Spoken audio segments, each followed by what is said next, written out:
আগের সিজনে আমরা দেখেছি যে এক অজানা ভাইরাসের কারণে পৃথিবীর সব মানুষ মারা যায়, কিন্তু কিভাবে যেন ফিলিপ নামের এক ব্যক্তি বেঁচে যায়।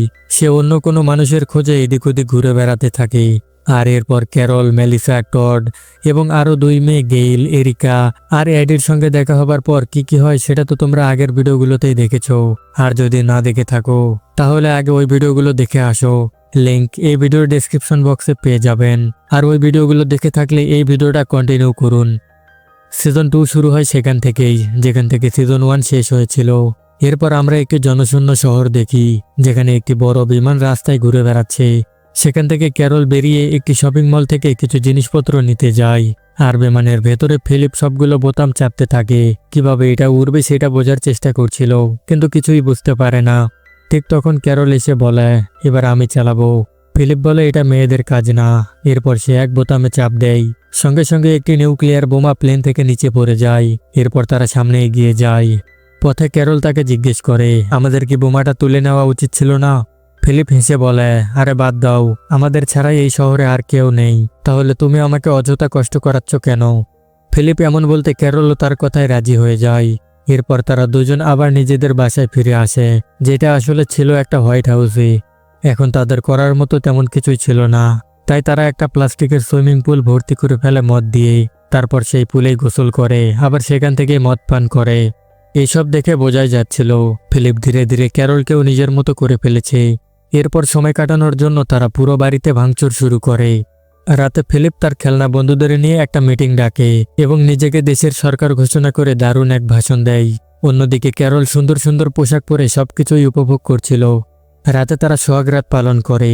অবশেষে আমাদের দেখানো হয় যে ফিলিপ শেষমেশ ক্যারলের সঙ্গে সোহাগরাত পালন করতে পারে। ফিলিপ এতদিনে তার পরিশ্রমের ফল পেল। যাই হোক, এরপর তারা দুজনে নিজেদের ছবি আঁকতে শুরু করে। তখন ফিলিপ জিজ্ঞেস করে, আমরা কি চিরদিনের জন্য হোয়াইট হাউসেই থাকতে পারি না? ক্যারল বলে, না, এখানে আমার একদমই ভালো লাগছে না। ফিলিপ বলে, ঠিক আছে, তাহলে আমরা আমাদের নতুন বাড়ি খোঁজার কাজ চালু রাখবো। পরদিন সকালেই তারা আবার রওনা হয় নতুন বাড়ি খোঁজার জন্য। ফিলিপ ক্যারলকে চমকে দেওয়ার জন্য তাকে তার পুরনো বাড়িতে নিয়ে যায়, যেটা দেখে ক্যারল খুব খুশি হয় এবং ফিলিপকে তার পরিবারের সঙ্গে পরিচয় করিয়ে দেয়। রাতে তারা সেখানেই থাকার সিদ্ধান্ত নেয়, কিন্তু তখনই ক্যারল বলে, তোমার এই উপহারটা আমার খুব ভালো লেগেছে, কিন্তু আমি এখানেও থাকতে চাই না। এটা শুনে ফিলিপ রেগে যায়। আমি বুঝতে পেরেছি তোমার ইচ্ছে কি, তুমি আবার সেই টাকসনে যেতে চাও, কারণ সেখানে তোমার সব বন্ধুরাই আছে। কিন্তু আমার কি হবে? তারা সবাই আমাকে ভীষণ ঘৃণা করে, এমনকি সেই এডি তো আমাকে মারার জন্যই বসে আছে। ক্যারল বলে, ওইসব ঘটনার 6 মাস হয়ে গিয়েছে, এতদিনে তাদের রাগও নিশ্চয়ই কমে গিয়েছে। দেখো, আমরা হাতে গোনা কয়েকজন মানুষই বেঁচে আছি, তাই আমাদের একসঙ্গে মিলেমিশে থাকা উচিত। ফিলিপ বলে, তুমি তো আমার সঙ্গে থাকার সিদ্ধান্ত নিয়েছিলে, তাহলে এখন আমার সাথে থাকো, আমি কোনো অবস্থাতেই সেখানে যাব না। এই কথা শুনে ক্যারল রেগে গিয়ে অন্য ঘরে ঘুমাতে চলে যায়। পরের দিন সকালে তারা আবার নতুন বাড়ি খোঁজার জন্য বেরিয়ে পড়ে।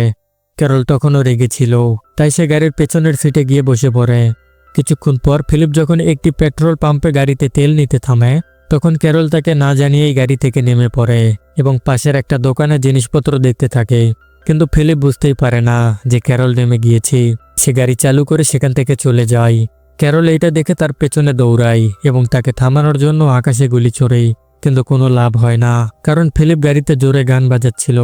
রাতে যখন ফিলিপ খাওয়ার জন্য ক্যারলকে ডাকতে যায়, তখন সে দেখে ক্যারল সেখানে নেই। এইটা দেখে সে ভীষণ ঘাবড়ে যায় এবং দ্রুত গাড়ি ঘুরিয়ে নেয়।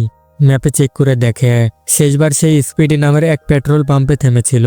সে বুঝতে পারে সম্ভবত ক্যারল সেখানেই নেমে গিয়েছে, তাই সে সারা রাত গাড়ি চালিয়ে শহরের সব স্পিডি পাম্পে খুঁজে দেখে, কিন্তু কোথাও ক্যারলকে খুঁজে পায় না। এইভাবে 3 দিন কেটে যায়। ফিলিপ অনেক হতাশ হয়ে পড়ে। সে বুঝতে পারে না ক্যারল কোথায় চলে গেল। কিন্তু হঠাৎ ফিলিপের মনে পড়ে ক্যারল তো অনেকদিন ধরেই টাকসনে যাওয়ার কথা বলছিল, তাই সম্ভবত সে সেখানে গিয়েছে। পরের দিন সে লুকিয়ে চুপিয়ে টাকসনে পৌঁছে যায়, কিন্তু সেখানে গিয়ে সে দেখে জায়গাটা একেবারে ধ্বংসস্তূপে পরিণত হয়েছে, সব পুড়ে ছাই হয়ে গিয়েছে। এইটা দেখে সে কিছুই বুঝতে পারে না এখানে আসলে কি ঘটেছিল। অন্যদিকে ক্যারল 3 দিন ধরে সেই পাম্পেই ফিলিপের জন্য অপেক্ষা করছিল, কিন্তু সে তো তাকে খুঁজতে সেখানে আসেইনি। পরের দিন ক্যারল একটা বেলুন ফুলিয়ে রাতের বেলা অনেকগুলো ফ্লেয়ার গান ছোড়ে, যেন ফিলিপের নজরে পড়ে, কিন্তু এত কষ্ট করেও কোনো লাভ হয় না। এদিকে ফিলিপ নিজের পুড়ে যাওয়া বাড়িতে বসে তার খেলনা বন্ধুদের সঙ্গে কথা বলতে থাকে। সে বলে, ওই বাজে মানুষগুলো আমার উপর প্রতিশোধ নিতে আমার বাড়ি জ্বালিয়ে দিয়েছে। কিন্তু এখন বড় কথা সেটা নয়, বড় কথা হলো ক্যারলকে এখনো খুঁজে পাওয়া যায়নি। হয়তো সে এখনো পথে আছে। আমাকে কোনোভাবেই হোক তাকে জানাতে হবে যে আমি এখানে পৌঁছে গিয়েছি, কিন্তু সেটা করব কিভাবে? হঠাৎ সামনে রাখা একটি ম্যাগাজিনে বড় বড় বেলুনের ছবি দেখে তার মাথায় একটা আইডিয়া আসে। সে অনেকগুলো বেলুন ফুলিয়ে তাতে লিখে দেয়, ক্যারল ডার্লিং, আমি টাকসনে পৌঁছে গিয়েছি এবং তোমার জন্য অপেক্ষা করছি। কিন্তু বেলুনগুলো ঠিকমতো ওড়েও না। অন্যদিকে ক্যারল অপেক্ষা করতে করতে একেবারে হাল ছেড়ে দেয়। তার মনে হয় ফিলিপ হয়তো তাকে আর খুঁজে পাবে না। ঠিক তখনই সে ট্রেনের শব্দ শুনতে পায়। শব্দের দিকে দৌড়ে গিয়ে দেখে একটি ট্রেনের গায়ে লেখা, ক্যারল আমার জান, আমি ফিলিপ, আমি এখন টাকসনে আছি। এইটা দেখে সে আনন্দে লাফিয়ে ওঠে। এদিকে ক্যারল একটি রোলারের গায়ে লিখে দেয়, ক্যারল আমি টাকসনে আছি। এরপর সেটি চালু করে ছেড়ে দেয় এবং বন্ধুদের বলে, আমি সব চেষ্টা করে ফেলেছি, এখন আমার শেষ আশা এই রোলার গাড়ি। কিন্তু কিছুক্ষণ পর সেটি গিয়ে একটি গাছে ধাক্কা খায়। এটা দেখে ফিলিপ অনেক হতাশ হয়ে পড়ে। ঠিক তখনই একটি গাড়ি হর্ন বাজাতে বাজাতে সেখানে আসে। গাড়ি থেকে ক্যারল নেমে আসে। তাকে দেখে ফিলিপ আনন্দে তাকে জড়িয়ে ধরে এবং তাকে চুমু খেতে শুরু করে। এরপর তাকে নিজের বাড়ি দেখায়, যেটা পুড়ে গিয়েছে এবং সবাই সেখান থেকে চলেও গিয়েছে। ক্যারল বলে, ওরা এমনটা কিভাবে করতে পারে? নিশ্চয় যাওয়ার আগে কোনো চিহ্ন বা নোট রেখে গিয়েছে। এরপর ক্যারল ফিলিপকে নিজের বাড়িতে নিয়ে আসে। যখন সে গোসল করতে বাথরুমে যায়, তখন ফিলিপ সেখানে একটি নোট পেয়ে যায়। তাতে লেখা ছিল, আমরা সবাই এখান থেকে মেলিবু চলে গিয়েছি, দয়া করে তুমি সেখানে চলে আসো। আর হ্যাঁ, ওই ফিলিপকে ভুলেও সঙ্গে আনবে না। ঠিক তখনই ক্যারল সেখানে আসে, কিন্তু ফিলিপ নোটটা তার কাছে লুকিয়ে রাখে। পরদিন সকালে ঘুম থেকে উঠে ফিলিপ দেখে ক্যারলে একটি নোট রেখে চলে গিয়েছে। তাতে লেখা ছিল, তোমার কাছে লুকোনো নোটটা আমি পেয়েছি। এখন আমি আমার বন্ধুদের কাছে মেলিবুতে যাচ্ছি, কারণ বাকিদের মতো আমিও পুরোপুরি নিশ্চিত হয়ে গিয়েছি যে তোমার দ্বারা কিছুই হবে না। এটা পরে ফিলিপ সঙ্গে সঙ্গে গাড়ি নিয়ে মেলিবুর দিকে রওনা দেয়। কিন্তু হঠাৎ করেই কোথা থেকে যেন একটা ছুরি এসে তাকে মারার চেষ্টা করে। সেখান থেকে অ্যাডি বের হয়ে তার গলা চেপে ধরে এবং বলে, আমি তোকে বলেছিলাম না ভুলেও এখানে আর ফিরে আসবি না। কিন্তু ঠিক তখনই ফিলিপ চিৎকার করে নিজের বিছানায় জেগে ওঠে। সে ক্যারলকে ডেকে বলে, জান, আমি খুব খারাপ একটা স্বপ্ন দেখলাম। কিন্তু হঠাৎ সে স্বপ্নের মধ্যেই মেলিসা বের হয়ে আসে এবং তাকে গুলি করে ঝাঁঝরা করে দেয়। আবারও সে চিৎকার করে জেগে ওঠে। এবার সত্যি ক্যারল সেখানে এসে তাকে জিজ্ঞেস করে, কি হয়েছে, এত চিৎকার করছিস কেন? ফিলিপ বলে, কিছু না, একটা খারাপ স্বপ্নের ভেতরে আরেকটা খারাপ স্বপ্ন দেখেছিলাম। ক্যারল বলে, না, এমনটা হতে পারে না, ওরা নিশ্চয়ই কিছু না কিছু অবশ্যই রেখে গিয়েছে। রাতে ক্যারল হঠাৎ করে কাঁদতে শুরু করে, কারণ তার বন্ধুদের কথা মনে পড়ছিল। ফিলিপ এই সব কিছু সহ্য করতে না পেরে তাকে লুকোনো সেই নোটটা দিয়ে দেয়। সেই নোটটা পরে ক্যারল তাকে জিজ্ঞেস করে, তুমি কি এটা আমার থেকে লুকিয়ে রেখেছিলে? ফিলিপ বলে, হ্যাঁ, আমার আর কোনো উপায় ছিল না। তুই তো ভালো করে জানিস ওরা আমাকে পরিষ্কারভাবে বলেছিল আমি যদি আবার ফিরে যাই তাহলে ওরা আমাকে মেরেই ফেলবে। তাই আমি তোকে মিথ্যা বলেছিলাম। কিন্তু এখন শুধু তোর জন্য আমি সেখানে যাব। ক্যারল বলে, না, আমরা সেখানে যাব না, আমরা এখানেই থাকবো। ফিলিপ বলে, তুই পাগল নাকি? আমার জন্য নিজের আনন্দ বিসর্জন দিচ্ছিস কেন? ক্যারল শান্তভাবে বলে, যাকে ভালোবাসি তার জন্য ত্যাগ করা কোনো বড় ব্যাপার না।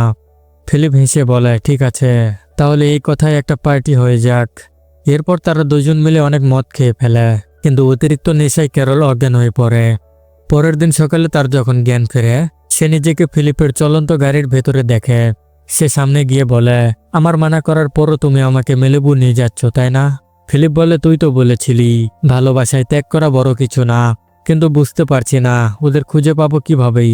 ঠিক তখনই সামনে কোথা থেকে যেন ধোঁয়া উঠতে দেখা যায়। কাছে গিয়ে দেখার জন্য তারা ছদ্মবেশে সেখানে যায়। সেখানে গিয়ে ফিলিপ দেখে সবাই খুব খুশি হয়ে একসাথেই আছে। তাদের সঙ্গে জ্যাকসন নামের এক নতুন লোকও আছে।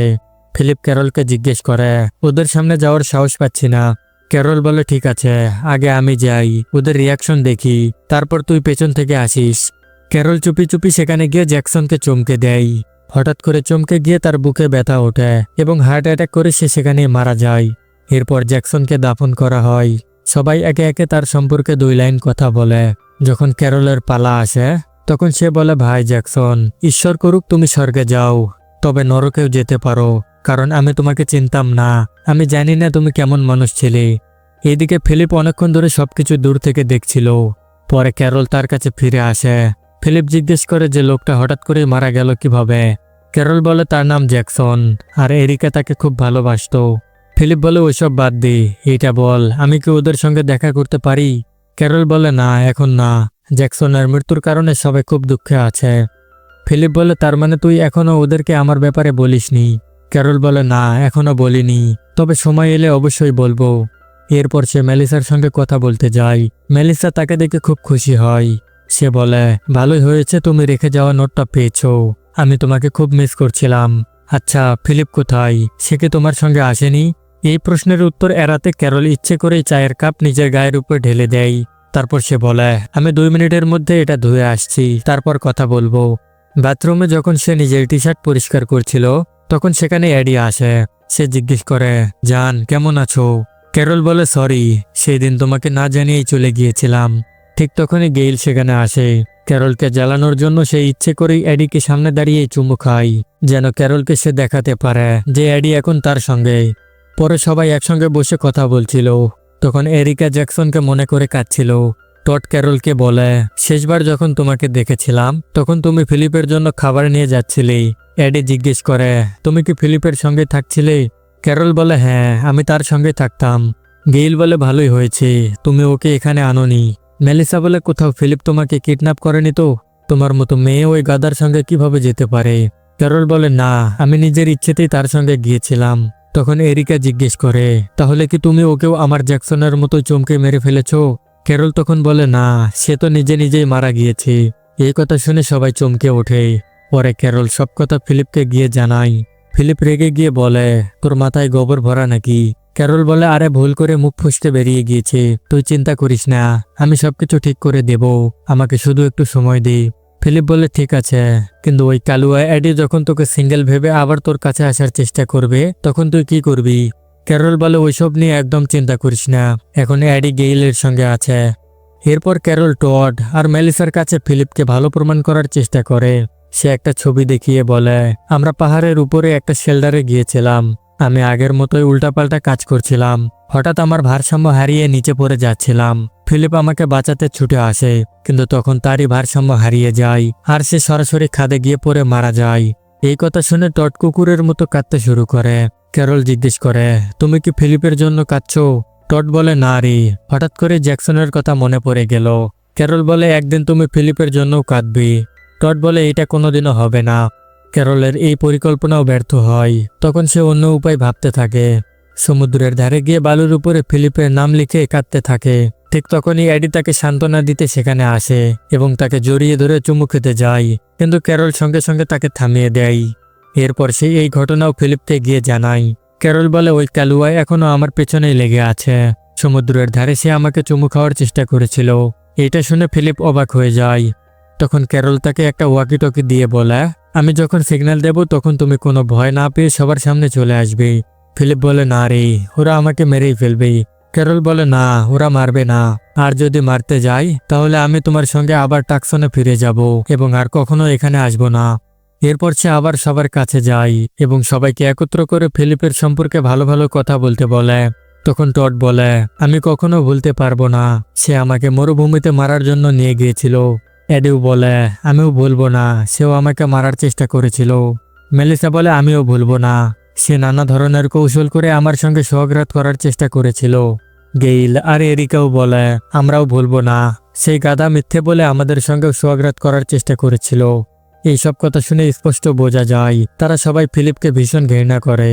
তখন ক্যারল বলে, ঠিক আছে বন্ধুরা, আমি বুঝে গিয়েছি তোমরা ফিলিপকে খুব মিস করছো, তাহলে এই নাও, তোমাদের সবার প্রিয় ফিলিপ হাজির। ফিলিপ দূর থেকে এইসব কিছু শুনছিল। সে বুঝে যায় এইটা সঠিক সময় নয়, তাই সেখান থেকে সে চুপচাপ চলে যায়। রাতে ক্যারল সবার কাছে পুরো সত্য কথা বলে দেয়। সে জানায়, ফিলিপ এখানে আসতে চাইছিল না, সে শুধু আমার জন্য এখানে এসেছে। সে জানতো তোমরা তাকে মেরে ফেলতে পারো, কিন্তু তবু সে আমার জন্য এই ঝুঁকি নিয়েছে। আর আমি ওর মৃত্যুর কথা মিথ্যা বলেছিলাম শুধু এই জন্য যেন তোমরা ওকে ক্ষমা করে দাও, কারণ সে আর আগের মতো নেই, সে বদলে গিয়েছে। এই কথা বলে সে সেখান থেকে চলে যেতে শুরু করে। তখন মেলিসা বলে, ঠিক আছে, যদি সে সত্যিই বদলে গিয়ে থাকে তাহলে আমরা তাকে একটা সুযোগ দেব। ঠিক তখনই ফিলিপ হাতে বন্দুক নিয়ে সেখানে হাজির হয়। সে বলে, তোমাদের মধ্যে কেউ নড়লে আমি এখানেই তাকে শেষ করে দেব। আমি শুধু বলতে এসেছি আমার যে ভুলগুলো হয়েছে তার জন্য আমি ক্ষমা চাইছি। বিশ্বাস করো বন্ধুরা, আমি সত্যি বদলে গিয়েছি। আমি আর আগের সেই বলদা ফিলিপ নই। ক্যারল বলে, তুই পাগল নাকি? আমি তো আগেই তোর জন্য ওদেরকে রাজি করে ফেলেছি। এই কথা শুনে ফিলিপ আনন্দে পাগল হয়ে যায়। সে বলে, বন্ধুরা, আমি কথা দিচ্ছি আর কোনো অভিযোগ থাকবে না। আর এত ভয় পাচ্ছ কেন? বন্দুকটা তো নকল। পরের দৃশ্যে দেখা যায় এডি তাকে বেঁধে ফেলেছে এবং বলে, এখন তুই এখানেই পড়ে থাকবি যতক্ষণ না আমরা সত্যি সত্যি তোকে ক্ষমা করি। পরের দিন সকালে দেখা যায় তীব্র তৃষ্ণায় ফিলিপ পানি চেয়ে চিৎকার করছে। কিছুক্ষণ পর মেলিসা তার জন্য পানি এনে তার হাতে দিয়ে চলে যায়, কিন্তু বাধা অবস্থায় সে পানি খেতেই পারে না। ঠিক তখনই এডি বন্দুক নিয়ে সেখানে আসে এবং তাকে ভয় দেখানোর জন্য গুলি করে। গুলির শব্দে ক্যারল দৌড়ে এসে বলে, এই কালুয়া, কি করছিস? এডি বলে, আমি তো শুধু একটু মজা নিচ্ছিলাম। গুলির শব্দে ফিলিপ ভয়ে নিজের প্যান্ট ভিজিয়ে ফেলে। তখন ক্যারল তার প্যান্ট বদলে দেয় এবং রাগ করে বলে, তোমাদের কি হয়েছে? এমন শাস্তি তো প্রাচীন যুগে দেওয়া হতো। টড রেগে গিয়ে বলে, সে আমাদের দিকে বন্দুক তাক করেছিল, এর জন্য তাকে যতই শাস্তি দেওয়া হোক ততই কম হবে। এরপর সবাই মিলে ফিলিপের জন্য আরেকটা শাস্তি ঠিক করে। তাকে 4 সপ্তাহের জন্য একটা ঘরে বন্দি করে রাখা হবে। ফিলিপের কাছে এই শাস্তিটা ঠিক মনে হয়, তাই সে রাজি হয়ে যায়। তাকে একটি ঘরে বন্দি করে দেওয়া হয়। সেখানে ক্যারল এসে তার সঙ্গে কথা বলে, যাতে সে একা অনুভব না করে। ফিলিপ বলে, এই শাস্তি আমার, আমি একাই এটা পূরণ করব এবং সবাইকে দেখিয়ে দেব আমি বদলে গিয়েছি। এটা শুনে ক্যারল খুব খুশি হয়।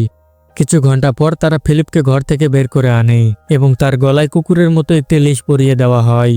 ক্যারল বলে, তোমরা কি পাগল হয়ে গিয়েছো নাকি? সে মানুষ, সে কোনো পশু নয়। ফিলিপ বলে, না, আমি এটারই যোগ্য। ভুল আমি করেছি, শাস্তিও আমি ভোগ করব। এরপর মেলিসা ঠান্ডা ঠান্ডা বিয়ারের বোতল নিয়ে আসে। সে বোতলগুলো লিসের বাইরে রেখে ফিলিপের সামনেই বসে বিয়ার খেতে শুরু করে এবং তাকে উত্ত্যক্ত করে চলে যায়। মেলিসা চলে যেতেই ফিলিপ একটা বোতল নেওয়ার চেষ্টা করে, কিন্তু তার চেষ্টা ব্যর্থ হয়। দিন কেটে রাত হয়, রাত কেটে সকাল হয়। ফিলিপ এক দৃষ্টিতে বোতলগুলোর দিকে তাকিয়ে থাকে। যখন আর সহ্য করতে পারে না, তখন হাততালি দিয়ে কাউকে ডাকতে চায়। কেউ না আসায় সে রাগে গাছের টবগুলো ছুঁড়ে ফেলতে শুরু করে। কিছুক্ষণ পর সবাই সেখানে আসে। তখন ফিলিপ তাদেরকে অনুরোধ করে বলে, প্লিজ আমার লিস্ট খুলে দাও, আমি সত্যিই বদলে গিয়েছি। কিন্তু জায়গাটার অবস্থা দেখে সবাই বুঝে যায় যে সে এখনো বদলায়নি। এরপর এডি তাকে ধরে একটা ডগ হাউসে বন্দি করে দেয়। জায়গাটা এত ছোট ছিল যে ঠিকমতো সে সেখানে ঘুমাতেও পারছিল না। কিছুক্ষণ পর ঘুম ভাঙতেই সে দেখে সামনে আগুন লেগেছে। সে দরজা খোলার জন্য জোরে জোরে আঘাত করে, কিন্তু কেউ শোনে না। তখন সে ডগ হাউস উল্টে বেরিয়ে আসে এবং বিদ্যুতের ঝাঁকুনি খেতে খেতে সুইমিং পুল থেকে বালতি ভরে পানি এনে আগুনে ঢালে। অবশেষে আগুন নিভে গেলে সে আবার ডগ হাউসে ফিরে যায়। পরদিন সকালে সবাই আগুনের চিহ্ন দেখে ফিলিপকে জিজ্ঞেস করে, আগুনটা কি তুমি নিভিয়েছ? ফিলিপ ইশারায় বোঝায়, হ্যাঁ, এই সাহসিকতার কাজ সে নিজেই করেছে। তখন সবার মনে হয় হয়তো সে সত্যিই বদলে গিয়েছে। তাই এডি তখন তার লেশ খুলে দেয়। ফিলিপ এতে খুব খুশি হয় এবং সবাইকে ধন্যবাদ জানায়, কিন্তু কেউ তার কথা শোনে না এবং সবাই সেখান থেকে চলে যায়। রাতে ফিলিপ সবাইকে একত্র করে বলে, তোমরা আমাকে আবার একটা সুযোগ দিয়েছো, এর জন্য তোমাদের ধন্যবাদ। কিন্তু কেউ তার কথা শুনতে আগ্রহী ছিল না। এই সময় ক্যারল পোকামাকড়ের শব্দ শুনতে পায়। সবাই মিলে সেই পোকামাকড়গুলো ধরে ফেলে। খাবারের অভাবে রাতে তারা সেই পোকামাকড়গুলো সেদ্ধ করে খায়। পরের দিন সকালে ফিলিপও বালতি নিয়ে পোকাগুলো ধরতে বেরিয়ে পড়ে, কিন্তু তখনই সে দেখে টর্চ চুপি চুপি কোথাও যাচ্ছে। তাকে অনুসরণ করতে করতে ফিলিপ একটা ঘরে পৌঁছায়, যেখানে একটি ফ্রিজ রাখা ছিল। সে ফ্রিজ খুলে ভেতরে যা দেখে, সেটা দেখে তার চোখ কপালে উঠে যায়। এবার প্রশ্ন হলো, ফ্রিজের ভেতরে কি ছিল? টড বাকিদের থেকে কি লুকাচ্ছিল? আর ফিলিপ কি সত্যিই বদলে গিয়েছে, নাকি সে শুধু নাটক করছে মেয়েদের পটানোর জন্য? এইসব জানতে হলে দেখতে হবে পরের ভিডিও। আর পরের ভিডিওর জন্য কমেন্ট করতে হবে পার্ট 6। ধন্যবাদ।